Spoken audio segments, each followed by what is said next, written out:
उत्तराखंड में पंचायत चुनाव अब चुनाव नहीं, एक पहेली बन गए हैं।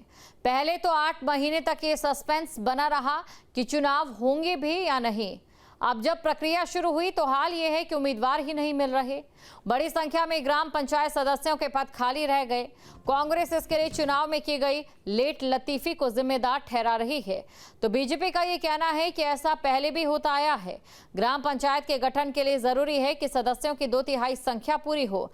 अब जब ये कोरम पूरा नहीं होता तो भले ही 31 जुलाई को चुनाव नतीजे आ जाएं, लेकिन पंचायतों का तब भी गठन नहीं हो पाएगा।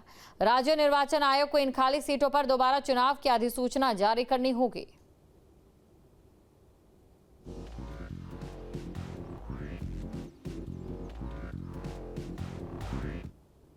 और लोगों का जो उत्साह है उसमें कमी भी बोलूँगा कि 55,587 पद हैं ग्राम सभा के सदस्यों के, उसमें 28,400 कुछ लोगों ने केवल नॉमिनेशन किया है। तो ये साबित करता है कि 50% से अधिक सीटें खाली रहेंगी। और इसमें भी अगर किसी ग्राम सभा के सदस्य के लिए 5 या 6 लोगों ने नॉमिनेशन किया तो ये परसेंटेज और बढ़ जाएगा। तो ये दिखाता है कि कहीं ना कहीं लोगों का भरोसा टूटा है और लोग अब इन पदों में बैठना नहीं चाहते। और एक संवैधानिक संकट की जैसी स्थिति रहेगी कि इलेक्शन के रिजल्ट आने के बाद भी ग्राम सभाओं का गठन नहीं हो पाएगा। जब मेंबर नहीं है तो फिर अकेले प्रधान के होने से क्या फर्क पड़ना है।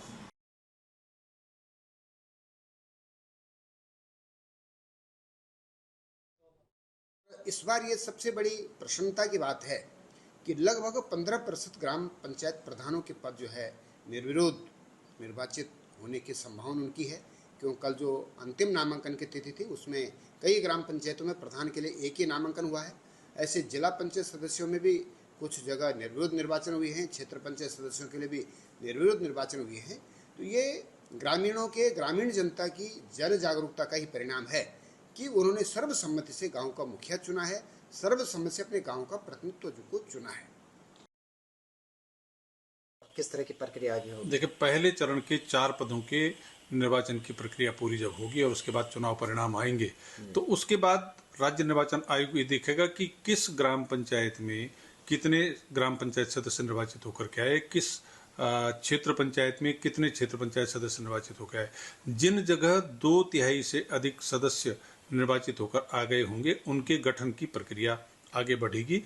लेकिन जिन जगह उस संख्या पूरी नहीं होगी तो उन पर फिर से एक अधिसूचना जारी करके रिक्त पदों पर निर्वाचन कराने की प्रक्रिया होगी।